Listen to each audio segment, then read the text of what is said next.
Sir, amidst the declining economic growth, increasing debt, political instability, and whatnot, I am genuinely curious that why did you feel the need to come to LUMS and address the students here? No, I'm sorry, it's not a humiliating question. No, I But don't get humiliated by I such am things. genuinely curious that amidst all these situations and conditions situations that are happening in Pakistan and are affecting the people, why did you feel like, what was the motive behind this invite, or rather you're coming to LUMS? I want to know. Okay, thanks.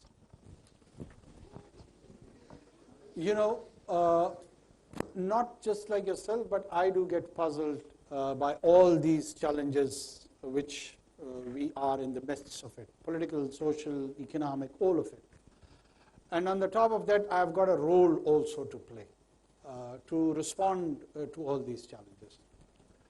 And while I am dispensing all these duties of my constitutional duties, I had a plan to go to all the capitals of all the provinces.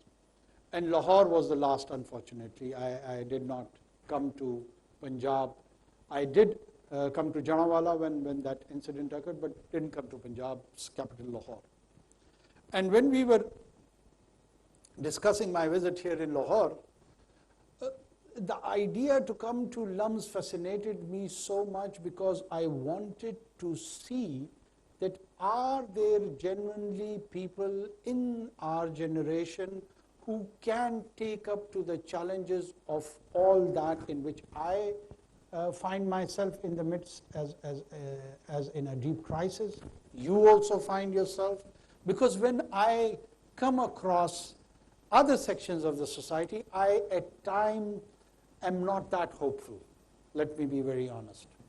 And I always am looking for the solution-based and answers that where and how can we get out of it, and who would be the people and the human resource and the individuals who would play a role to turn around this, because the crisis is there. No one can deny that. You might have a different approach to resolve that crisis. I may have a different approach to that.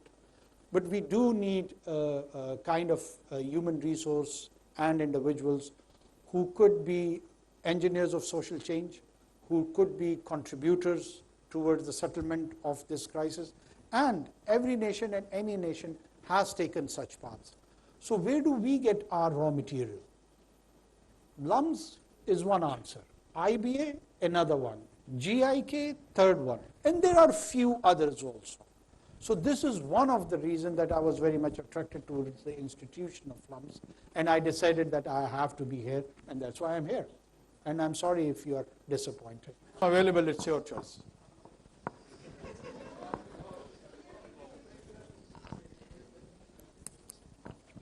Hello अस्सलाम वालेकुम। वालेकुम अस्सलाम। तो सुबह don news में publish हुआ था कि पाकिस्तान ने अफ़गान जो रेफ्यूजीज़ हैं उनको डिपोर्ट करना शुरू कर दिया है, और 2 अफराद जो हैं वो कंटेनर के उल्टा होने से, जो हमारे सामान के जो कंटेनर्स होते हैं उसमें उनको भर भर के डाला जा रहा है और बॉर्डर्स के पास जाके छोड़ा जा रहा है। तो 2 अफराद हलाक हैं, 14 ज़ख्मी हैं। As caretaker PM of the country, as the premier of the country, do you not think that this is, again, we make it seem to the rest of the world that we are so magnanimous, look, we're a poor country, we're struggling so much, but we've taken in millions of Afghan refugees and we're giving them a chance at a good life. Is this a chance at a good life? And what is your government essentially going to do to ensure that such loss of life, like we've seen this morning, does not happen, and that they're treated humanely, even if the deportation is happening, that it follows the due process of the law, and it follows refugee law as well at the same time? First of all, I get so overwhelmed and so happy when people and youngsters like yourself speak with passion. I really like it. This is the way one should be. First of all, my dear, where are you from? Are you from Lahore?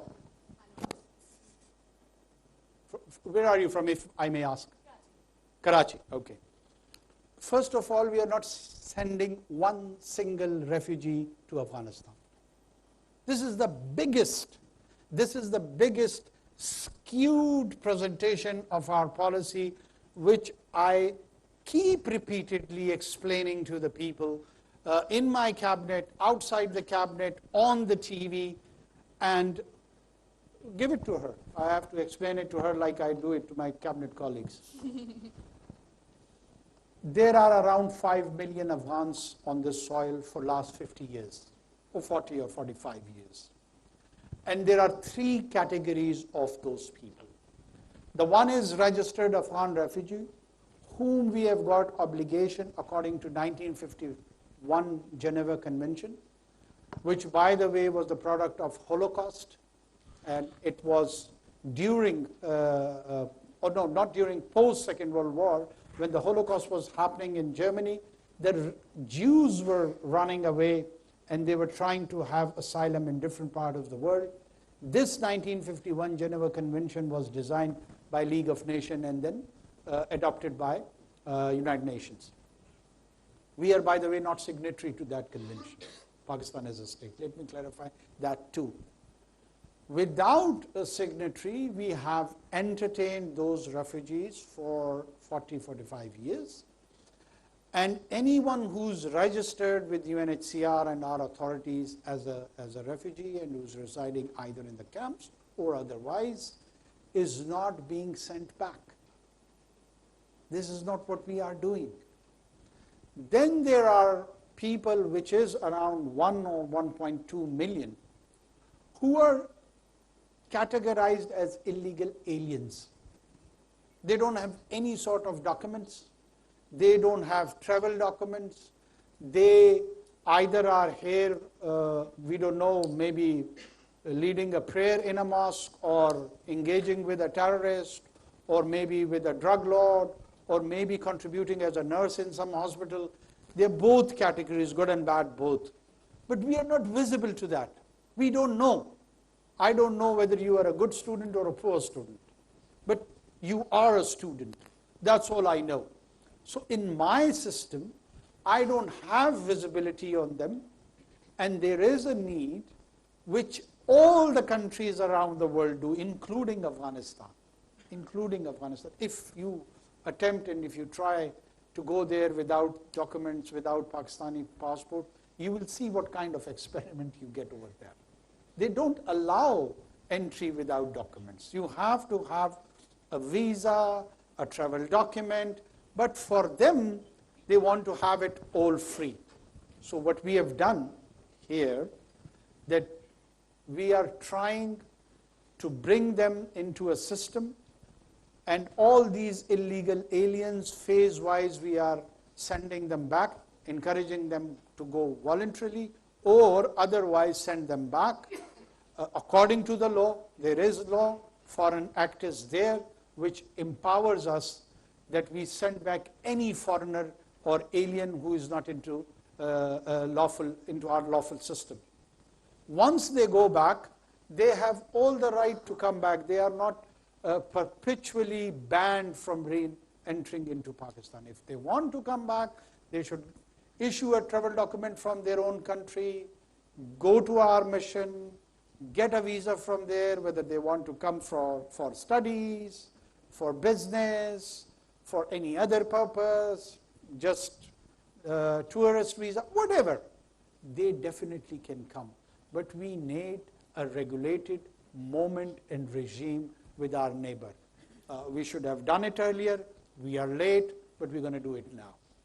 Sir, I absolutely agree. There needs to be, a documentation of all the citizens of Pakistan, and we obviously cannot proceed without having Nadra cards, without having CNICs, all of that. They also cannot then access the healthcare system and other provisions. I completely agree with you there. What we saw this morning was people being loaded into cargo trucks, and I don't know if you would want to deny the Dawn News report as completely false, in which circumstance this conversation would not be happening, but 2 people have died in the legal process of deportation that is happening. Some 90,000 people have been killed in this country, while some sort of role of such individuals has been identified and concluded by the authorities in this country. I mean, I am pained too, as like you are pained by these 2 deaths. There are many deaths on all the sides. Are we for the deaths? No. Has an accident happened? I will see into that. Was it deliberate? No. We're not murderers. Come on. Absolutely. No, I'm not saying that we Right? are. Yeah. And